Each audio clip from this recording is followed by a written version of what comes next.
کے مقابلے میں کوئی بھی ذرا سا بھی نہیں ہے کہ میں اس کی مثال دے سکوں. اگر تم نے کامیابی سے حکومت چلانی ہے تو مسلمانوں کے نبی کو دیکھو، اور دوسرا نام اس نے حضرت عمر کا لیا، اور تیسرا نام کفایت کے حوالے سے حضرت ابو بکر صدیق رضی اللہ تعالیٰ عنہ کا لیا. وہ بھی واقعہ سنیے کہ آپ نے میٹھا کھانے کی خواہش کا اظہار کیا حضرت ابو بکر نے، تو اس وظیفے میں ممکن نہیں تھا. تو ان کی بیوی چونکہ ایک اچھی صبر عورت تھی، تو ایک دن کیا کیا، انہوں نے اپنی خامند کی اس خواہش کو پورا کر دیا کہ سامنے میٹھا حلوہ کوئی چیز رکھ دی. انہیں بڑی حیرت ہوئی کہاں سے آیا. وہ کہنے لگے جی میں نے خود بنایا. وہ کہنے لگے کہ دیکھیں گھر کے مرد کو پتہ ہونا چاہیے کہ یہ میری آمدن سے اوپر ہے یا نیچے ہے. یہ بڑی لطیف سی باریک بات کی ہے، اس پہ غور آپ نے خود کرنا ہے. مجھے پتہ ہونا چاہیے کہ میری آمدن جو ہے، میرا گھر کہیں اس سے اوپر تو نہیں چل رہا. اگر اوپر چل رہا ہے تو وہ کہاں سے آ رہا ہے. تو یہ میری آمدن میں سے ممکن نہیں تھا کہ یہ حلوہ بن سکتا. تو آپ نے پوچھا تو انہوں نے کہا واقعی نہیں بن سکتا، لیکن جس دن آپ نے یہ خواہش کی تھی تو میں نے ایک مٹھی آٹا روز بچانا شروع کر دیا. جب وہ اکٹھا ہو گیا تو میں نے وہ بیچ کے یہ چیزیں منگوائیں. آپ نے اگلے ہی دن حکم جاری کیا کہ میرے وظیفے میں سے ایک مٹھی آٹا کم کر دیا جائے. رول ماڈل تو ایسے بنتے ہیں. تو آئیے آپ صلی اللہ علیہ وسلم کو اب دیکھتے ہیں کہ وہ ہمارے لیے مختلف حیثیتوں میں رول ماڈل کیسے ہیں.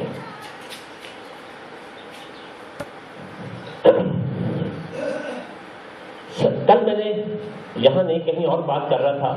آپ صلی اللہ علیہ وسلم کی سیرت چونکہ بہت بڑی ہے، سنی بھی ہے، محبت تو آپ بہت کرتے ہیں، جس طرح کی کرتے ہیں وہ آپ اپنے آپ سے پوچھیں، میں اپنے آپ سے پوچھتا ہوں. کبھی کسی نے آپ کا کردار بطور بیٹا پڑھا ہے کہ بطور اولاد آپ ایک بیٹا اگر آپ صلی اللہ علیہ وسلم کو کاپی کرنا چاہتا ہے، جیسے بیٹے محمد صلی اللہ علیہ وسلم ہے ویسا بیٹا بننا چاہتا ہے، تو اس کو اس وقت ملے گا تبھی ملے گا نا اگر اسے پتا ہوگا. تو کبھی کسی نے پڑھا، کبھی جاننے کی کوشش کی، کتنی عمریں ہو گئی ہیں. ایسی کوئی چیز نہیں ہے جو آپ صلی اللہ علیہ وسلم نے چھوڑ دی. جب کہا گیا کہ تمہارے لیے اسوہ کامل بھی ہیں اور اسوہ حسنہ بھی ہیں، تو میں دو باتیں بتاتا ہوں آپ کو. آج کا بچہ فلمیں ڈرامے دیکھ کے نا بہت کچھ سیکھ جاتا ہے، لیکن اس زمانے میں اس طرح کی کوئی چیز نہیں تھی. جس وقت آپ صلی اللہ علیہ وسلم اپنی والدہ کے پاس کھڑے ہیں اور ان کی جان کنی کی کیفیت ہے، تو وہ ایک عجیب صورت ہے جس کو وہ دیکھ رہے ہیں، اور ان کو لگ رہا ہے کہ کچھ انہونی ہونے والی ہے. پھر ایک دم والدہ بات کرتی ہوئی چپ ہوتی ہیں، وفات پا جاتی ہیں، تو ان میں ایمن اس منظر کو دیکھتی ہیں، پھر بیان کرتی ہیں کہ آپ صلی اللہ علیہ وسلم اپنی والدہ کے قریب جاتے ہیں. جب وہ ہلتی بولتی نہیں ہیں تو ان کے اوپر ایک خاص قسم کی کیفیت طاری ہو جاتی ہے. وہ کہتے ہیں ماں تم بولتی کیوں نہیں ہو، اٹھتی کیوں نہیں ہو، کیونکہ تم اگر بولو بھی نہیں، اٹھو بھی نہیں تو مجھے کھانا کون دے گا، مجھے پیار کون کرے گا. یہ ماں کے ساتھ ایک اٹیچمنٹ. پھر 50 سال بعد جب مدینہ میں آپ دوبارہ والدہ کی قبر پہ جاتے ہیں، بلکہ 50 سے، تو آپ گر کے اس قدر روتے ہیں. ماں اتنی یاد آتی ہے کہ حضرت عمر فاروق جیسی جیت شخصیت کہتی ہے کہ یا رسول اللہ بس کیجئے میرا دل پھٹ جائے گا. یہ ایکٹنگ نہیں ہے، یہ دکھاوا نہیں ہے، کیونکہ صحابی رسول جو ہیں انہوں نے جھوٹ بولنا، ایکٹنگ کرنا سیکھا ہی نہیں ہے. تیسرا ایک واقعہ سنیں، اور یہ بچوں کے لیے بہت امپورٹنٹ ہے. بچوں، لڑکیاں ہو یا لڑکے ہو، چھوٹے بچوں بہت دھیان سے سنو کہ اگر نبی سے محبت کرتے ہو تو ذرا نبی کا عمل دیکھو کیا ہے. آپ فرماتے ہیں کہ نماز عشاء کے لیے میں کھڑا ہو چکا ہوتا، اگر میری ماں زندہ ہوتی میں عشاء کی نماز کے لیے کھڑا ہو جاتا، سورہ فاتحہ پڑھ چکا ہوتا. سورہ فاتحہ رکن نماز کا ایک اہم رکن ہے. چلے رکن اعظم میں اگر کسی کو اختلاف ہو اور میری ماں مجھے آواز دیتی تو میں نماز توڑ کے کہتا جی اماں جی. اس سے کیا نس ملی کہ ماں کا کہنا ماننا نبی کی اتباع کا اتنا بڑا عمل ہے اتنا بڑا عمل ہے کہ آپ نماز تک توڑ سکتے ہیں، لیکن بدقسمتی آج ہم ماں کا منہ بھی توڑتے ہیں اور ماں کے ہاتھ بھی توڑتے ہیں۔ تو پھر یاد رکھیں، ایک بہت خوفناک بات آپ کو بتانے لگا، یہ سائنٹیفک ریسرچ ہے کہ جو لوگ زیادہ شدید بیماریوں سے مرتے ہیں، جن کو ایکسیڈنٹ، شدید قسم کے ایکسیڈنٹ سے مرتے ہیں، یا جن کو چوٹ لگتی ہے تو زخم جلدی ٹھیک نہیں ہوتے، وہ ان پہ ریسرچ کی گئی تو ان میں اکثریت ان لوگوں کی تھی جو ماں باپ کے نافرمان تھے۔ تو اس لیے، اور حضرت موسیٰ جن کو کلیم اللہ کہا جاتا ہے، اللہ کا لاڈلا نبی کہا جاتا ہے، قرآن میں سب سے زیادہ ذکر حضرت موسیٰ کا ہے، اسی نبی کو اللہ جل شانہ فرماتے ہیں کہ موسیٰ اب دور پہ دھیان سے آنا، کیونکہ تمہارے پیچھے دعا کرنے والی ماں نہیں رہی ہے۔ جنگی ماہر کے طور پہ دیکھیں، دفاعی چیزوں کا، جیسے ہمارا سپہ سالار ہوتا ہے، کمانڈر ان چیف ہوتا ہے، دنیا نے آج تک ایسا کمانڈر ان چیف نہ پیدا کیا نہ کرے گی۔ جنگ بدر میں، غزوہ بدر میں جو بدر لڑی گئی ہے نا، اس میں آپ صلی اللہ علیہ وسلم نے ایک خاص ٹیکنیک استعمال کی تھی، اسے کہتے ہیں فالعصر۔ جب لوگ بہت تھوڑے ہوں نا لڑنے والے، تو ان کو اس طرح سے کھڑا کیا جاتا ہے۔ یہ ٹیکنالوجی سب سے پہلے یونان میں سکندر اعظم نے استعمال کی تھی، کیونکہ وہ جہاں جاتا تھا تھوڑے لوگ ہوتے تھے، کوئی کتابیں نہیں تھی، کوئی انٹرنیٹ نہیں تھا کہ کہاں سے یہ خبر آپ صلی اللہ علیہ وسلم تک پہنچی، ایگزیکٹ آپ نے وہی کی، چلے یہ کوئی بات نہیں ہے۔ لیکن دنیا میں آج تک کوئی ایسا سپہ سالار پیدا نہیں ہوا اور نہ ہوگا جو کہے کہ جب تم دشمن سے جنگ کرو تو اپنی جان کی حفاظت کے علاوہ دشمن کی جان بھی بچاؤ۔ یہ بات دوبارہ سنیے، کیا کہا آپ نے؟ اپنی جان کے علاوہ دشمن کی جان بھی بچاؤ، کیونکہ کل وہ مسلمان ہو سکتا ہے، ایمان لا سکتا ہے، اور مومنوں میں ایک مومن کا اضافہ ہو سکتا ہے۔ ایسا دین دہشت گرد ہو سکتا ہے، ایسے نبی کی تعلیمات جو ہیں وہ انسانیت کے خلاف ہو سکتی ہیں۔ آج ہمارا ذہن بدلا جا رہا ہے، ذہن سازی کی جا رہی ہے کہ جناب دنیا کا سب سے بڑا مذہب انسانیت ہے، میں تو اس کو مانتا ہوں۔ جس طرح میں نے آپ سے بتایا تھا نا کہ مذہب دین کا چھوٹا سا حصہ ہے، دین نہیں ہے، اسی طرح سے انسانیت جو ہے وہ اسلام کا ایک بہت چھوٹا سا حصہ ہے۔ مذہب کے لیے بہت بڑی بات ہو سکتی ہے، کیونکہ مذہب لڑواتا ہے، انسانیت لڑنے سے منع کرتی ہے، تو مذہب کی حد تک ٹھیک ہے، دین اسلام بہت بڑا ہے ان چیزوں سے۔ اسی طرح سے ایک اور بڑی حیران کن بات، 57 غزوات سرایہ ہیں اور باقی غزوات ہیں، ٹوٹل 84 بنتے ہیں۔ ان 84 جنگیں اگر آپ اس کو کہہ لیں تو کتنے لوگوں کی ہلاکتیں یا شہادتیں ہوئی ہوں گی؟ مسلمان اور مشرکین ملا کے 1017 ہیں۔ آپ نے اتنی جانیں بچائی ہیں۔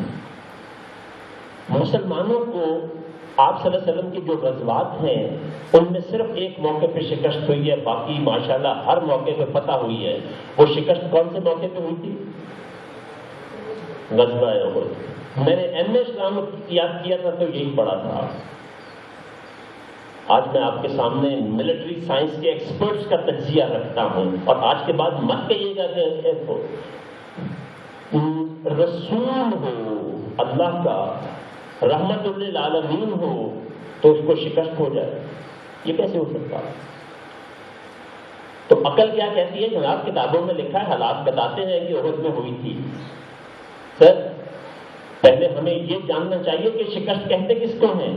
جیسے کل میں نے سیرت کے حوالے سے مجھے جو سب سے زیادہ فیڈ بیک یعنی لوگوں نے کہا کہ ہمارے لیے کل کی سب سے اہم بات جو تھی وہ یہ تھا کہ ٹرمینالوجی کے ہم نے پہلی دفعہ سیکھا، کبھی سوچا بھی نہیں تھا کہ سیرت کے معنی کیا ہیں۔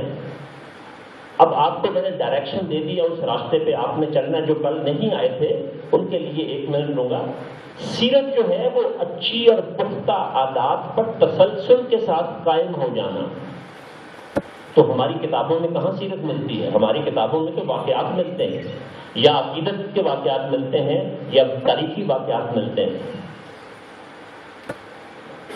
شکست کس کو کہتے ہیں کہ جب سپہ سالار مارا جائے. آپ صلی اللہ علیہ وسلم زخمی ہوئے تھے, شہید نہیں ہوئے. نمبر 2, میدان چھوڑ کر بھاگ جائیں. آپ صلی اللہ علیہ وسلم اور آپ کے ساتھیوں نے میدان چھوڑا تھا یا ابو سفیان نے چھوڑا تھا؟ بہت زیادہ شہادتیں اور ہلاکتیں ہو جائیں. مسلمانوں کو زیادہ تو ہوئی, لیکن وہ اتنی نہیں تھی کہ مسلمانوں کی عددی قوت جو تھی اس کو توڑ دیتی. دشمن ہتھیار ڈال دے, کیا مسلمانوں نے ہتھیار ڈال دیے؟ عورتیں بچے اتنی بڑی تعداد میں گرفتار ہو جائیں کہ وہ نیچے لگ کے گر کے دشمن کی شرائط پر صلح کر لیں. ایسا ہوا تھا. جب ان میں سے کوئی ایک بھی چیز نہیں ہوئی تو کیوں کہتے ہیں کہ شکست ہوئی؟ یہ غور نہ کرنے کا نتیجہ ہے. یہ نبی کے مقام کو نیچے لانے کی ایک انجانے میں ایسی کی گئی غلطی ہے. غور و فکر نہیں کرتے. رانا صاحب کا کل کا ایک سوال میں نے اس کا آدھا جواب دیا تھا. یہ سوال یہاں میں پہلے کر چکا ہوں, لیکن اس وقت وہ غور و فکر کے حوالے سے ہے.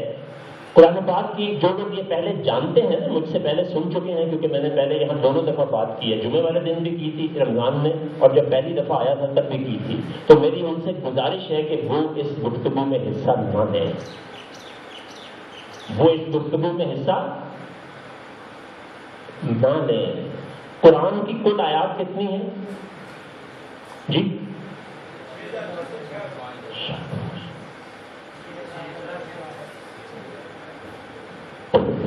آپ میری بات مجھ سے سنیں گی؟ اب چلو بحث لمبی ہو جائے گی. تو 6666 معروف ہیں. ہم میں سے کبھی کسی کو زندگی میں ایک دفعہ بھی خیال آیا کہ غور و فکر اور تحقیق کی بات کی گئی ہے, اس نے گنی ہو؟ آج پہلا کام یہ کیجیے گا کہ جا کر گنیے گا. اچھا, گننے میں بہت دیر لگے گی؟ نہیں لگے گی, 5 سے 6 منٹ لگیں گے. جب بھی آپ ایک نئی سورت پڑھتے ہیں تو اس کے ایک طرف لکھا ہوتا ہے مکیہ مدنی ہے, اور لکھا ہوتا ہے اس میں رکوع کتنے ہیں, اور دوسری بات کیا لکھی ہوتی ہے کہ اس میں آیات کتنی ہیں. کل یہ کر کے آئیے گا. تم بھی یہ باد مخالف سے نہ گھبرائے عقاب, یہ تو چلتی ہے تجھے اونچا اڑانے کے لیے. کس کا شعر ہے؟ علامہ اقبال. کسی نے ان کی کسی کتاب میں پڑھا ہے؟ یہ ان کا شعر نہیں ہے. ہم نے باغ کو, عقاب کو, پرواز کو اقبال کے ساتھ فٹ کر دیا اور کہہ دیا اقبال کا ہے. اسی طرح سے بہت سی باتیں ہم نے دین کے بارے میں خود سے گھڑ لی ہوئی ہیں. یہ شعر جو ہے یہ ناروال کے ایک وکیل تھے, صادق حسین قریشی. اس وقت مسلمان خلافت کے بعد بری طرح سے ٹوٹ گئے تھے. تحریک خلافت کے بعد مسلمان بہت بری حالت میں آ گئے تھے. اس وقت اس نے کہا تھا تم بھی یہ تو سمجھتا ہے کہ حوادث سے تجھ کو ڈرانے کے لیے, یہ تو ہوا کرتے ہیں تم کو آزمانے کے لیے. تم بھی یہ باد مخالف سے نہ گھبرائے عقاب, یہ تو چلتی ہے تجھے اونچا اڑانے کے لیے. تو رانا صاحب غور و فکر اس طرح سے ہوگا کہ ہم اپنے بلیف کو, یہ مشکل ترین بات کرنے لگا ہوں 6 دنوں میں جو میں نے آپ سے گفتگو کر لی ہے یا کرنی ہے, یہ اس کی مشکل ترین بات ہے. اور جب میں نے اس کو اپنے اوپر لاگو کیا تو میں جانتا ہوں کہ میں کس مشکل سے گزرا تھا. وہ یہ ہے کہ اپنے بلیف کو چیلنج کریں, اپنے عقائد کو خود چیلنج کریں, کیونکہ کوئی کرے گا تو آپ کو غصہ آ جائے گا. آپ جس مسلک سے تعلق رکھتے ہیں, اگر آپ کو کوئی کہتا ہے کہ وہ غلط ہے تو آپ کو اچھا لگے گا؟ کبھی بھی نہیں لگے گا. وہ عقیدہ کیا ہے جو کسی کے کہنے سے بدل جائے. اس لیے اپنے عقیدے کو خود چیلنج کریں کہ یار کہیں اس میں کوئی کمی تو نہیں ہے, کیونکہ آپ نے اپنا جواب خود دینا ہے, کسی نے نہیں دینا. مدینہ یونیورسٹی میں جو میرا قیام تھا اس میں ایک استاد تھے, انہوں نے مجھ سے بات چیت میں پوچھا کشف المحجوب کے بارے میں. اب میں خود بھی استاد ہوں, میں خود بھی انہوں نے جب یہ بات کی نا تو مجھے سمجھ آ گئی کہ اگلی بات اس نے کیا کرنی ہے. میں نے ان سے کہا کہ وہ تو میں نے کالج کے زمانے میں پڑھی تھی، اور کالج کا زمانہ تو 30-35 سال پرانا ہو گیا، مجھے بہتر طور پہ یاد نہیں ہوگی۔ پھر غنیت الطالبین کی بات ہوئی، وہ سچی بات ہے میں نے پڑھی نہیں تھی، لیکن وہ آپ کی طرح سمجھدار تھے، ان کو سمجھ آ گئی۔ وہ کہنے لگے کہ آپ جو بر صغیر کے لوگ ہیں نا ہندو پاکستان کے، آپ لوگوں کا ایک پرابلم ہے، آپ ان لوگوں کی تعلیمات کو نہیں پڑھتے، ان کی تقریبات مناتے ہیں۔ انہوں نے کہا پتہ کیا ہوگا، روز قیامت جب اللہ ان ہستیوں کو کھڑا کر کے پوچھے گا نا کہ تم نے کہا تھا یہ کرو، تو وہ کہیں گے کہ یا اللہ زبانی تو بات کی بات ہے، ہم تو اپنی تعلیمات لکھ کر چھوڑ کر آئے تھے۔ تو وہاں پکڑا کون جائے گا؟ ہم پکڑے گئے۔ اسی طرح ہم جن کے مقلد ہیں، جو کہتے ہیں نا غیر یہ بات اگر اجازت دے دے اور پہلے معافی دے دیں، کہیں معافی دی، کیا دیں؟ مقلد تو مقلد ہیں، جو غیر مقلد خود کو کہتے ہیں نا، ذرا دیانتداری سے وہ بھی دیکھیں کہ وہ بھی مقلد ہیں۔ اس بات کو باقی کو میں کل کروں گا، یہ ثابت کرنے کے لیے کہ میں نے جو کہا ہے وہ ٹھیک ہے۔ اچھا، اسی طرح سے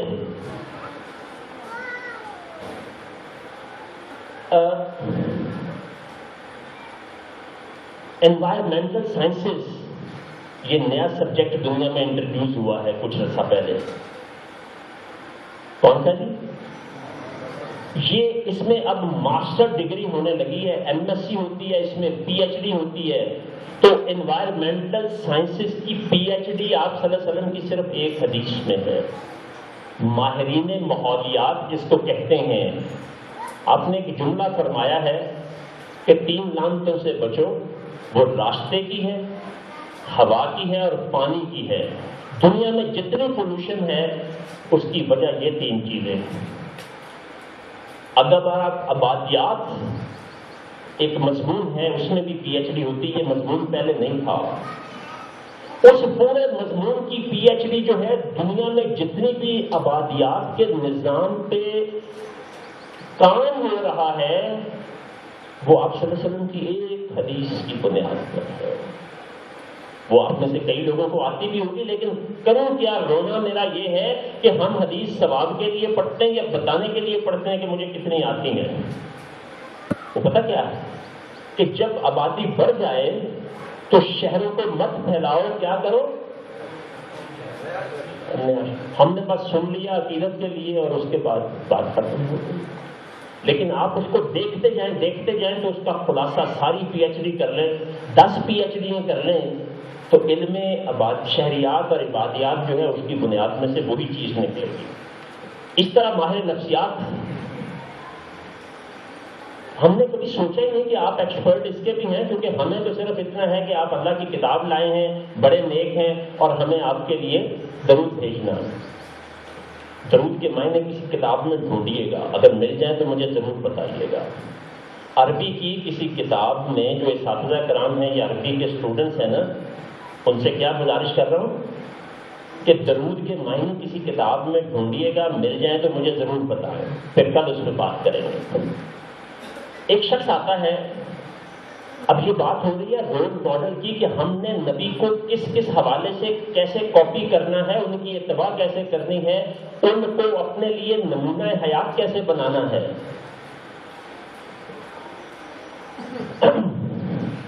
ایک شخص آتا ہے محفل میں موجود لوگ پہلے سے بیٹھے ہیں، اور وہ آ کے کہتا ہے کہ یا رسول اللہ میرا ایک ہی بچہ ہے، وہ گم ہو گیا ہے، میری بڑی بری حالت ہے، تو اندازہ کریں اس کی ماں کی کیا حالت ہوگی، تو دعا فرمائیں کہ میرا بچہ مل جائے۔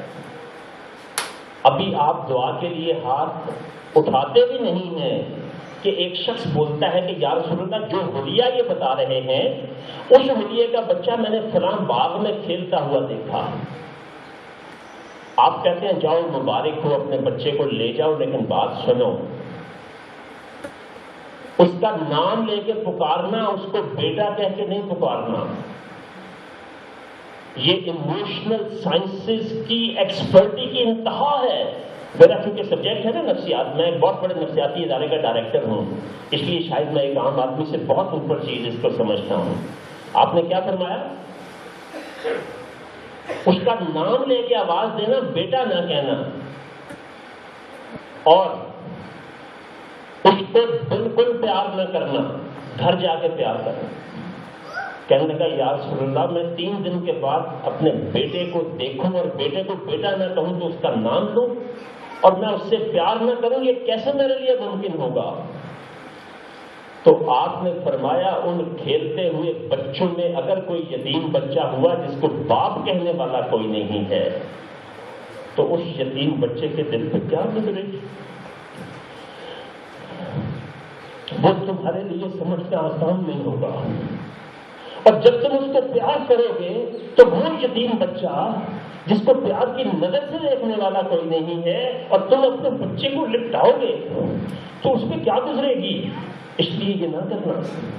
Emotional sciences, psychological sciences, parenting کتنا بڑا اپنے سبق دے دیا ایک چیز میں، جس سے پتہ چلتا ہے کہ آپ کے علم کی سطح کیا ہے۔ تو رول ماڈل نمونہ بنانا چاہتے ہو تو انہیں بناؤ۔ یہ ہم ایگریمنٹ سنتے ہیں نا جی، فلاں کا ایگریمنٹ فلاں سے یہ ہو گیا وہ ہو گیا۔ ایگریمنٹ تحریری کرنے کا دنیا میں کوئی رواج نہیں تھا آپ صلی اللہ علیہ وسلم سے پہلے۔ آپ نے فرمایا کہ جب لین دین کیا کرو تو کیا کیا کرو؟ اسے نہیں لکھنا پڑھنا آتا تو کوئی لکھ دے، پڑھ کے سنا دے۔ آج ہم کیا کرتے ہیں؟ ہم کہتے ہیں نا اگر لکھ دیں، ویسے تو نبی سے محبت کے دعوے بڑے ہیں لیکن جب لکھنے کی بات آتی ہے تو ہم کیا کرتے ہیں؟ وہ تینوں میری زبان سے بات نہیں، اے زبان ہی سارا کچھ ہوتی ہے۔ ایسے کرتے ہیں کہ نہیں کرتے؟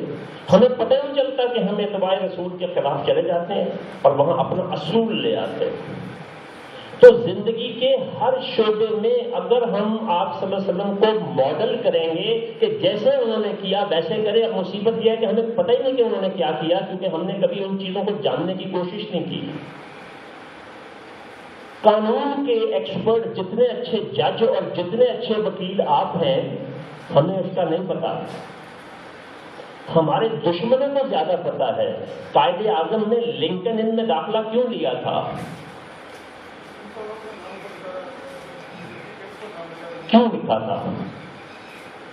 اس پہ لکھا تھا جو باہر لسٹ بنی ہوئی تھی نا، جیسے آپ کہتے ہیں کہ اس ادارے کے جو مہربان ہیں یا منتظمین ہیں یہ ان کے نام لکھے ہیں، جس کی خدمات جتنی زیادہ ہوتی ہیں اس کا نام۔ تو وہ لکھی ہوئی تھی لسٹ کہ دنیا کو بہترین قانون دینے میں جنہوں نے بہترین خدمات سر انجام دی ان کی لسٹ لگی ہوئی تھی۔ تو قائد اعظم نے فیصلہ کیا کہ جہاں میرے نبی کو یہ عزت اور شان دی گئی ہے نا، وہ ادارہ یقیناً اچھا ہے یا نہیں ہے، وہ میرے لیے قابل قبول ہے، جس کو ہم کافر کہتے ہیں۔ اسی طرح سے کاروبار میں دیکھیے، آپ میں سے جو سیلز مین ہے، دکاندار ہیں، سیلز مین ہیں، مزدوری کرتے ہیں، آپ صلی اللہ علیہ وسلم نے زندگی میں جو سب سے پہلی نوکری کی تھی، سب سے پہلی نوکری کی تھی، بکریاں چرانے کا کام بعد میں کیا تھا، پہلے مجھے اس کا نام بھول گیا اس دکاندار کا۔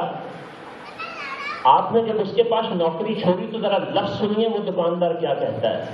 وہ کہتا ہے میری جان محمد صلی اللہ علیہ وسلم، میری تم میرے پاس سے جا رہے ہو، ایک چھوٹے بچے کو کہہ رہے ہیں کہ تو جیسا ہے نہ تیرے سے پہلے کوئی ایسا آیا نہ بعد میں آئے گا، مجھے بڑے لوگ مل جائیں گے لیکن تیرے جیسا نہیں ملے گا۔ وہ ایک کافر مشرک ہے۔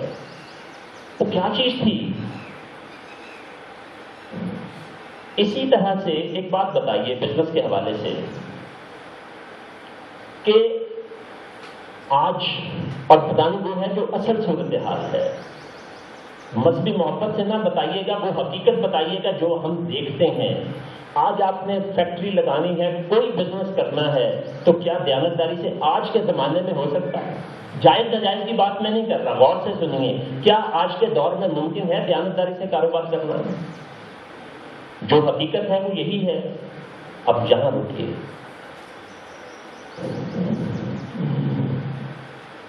مجھے ٹائم تھوڑا ہے، بات سمجھانے کے لیے لمبی کرنی پڑے گی اور 4 منٹ باقی۔ چلیں ایک بڑی آسان سی مثال دیتا ہوں، آپ کے پتہ نہیں یہاں کبھی ہوا ہے کہ نہیں ہوا، لیکن سمجھنے میں بڑی آسانی رہے گی۔ آپ اپنے بچے یا نوکر کو کہتے ہیں کہ یار یہ چیز جڑی نا او فلانے کو نہ لے آئے، وہ بڑا بدتمیز ہے، وہ مہنگی بھی دیندا لیکن یار وہ چیز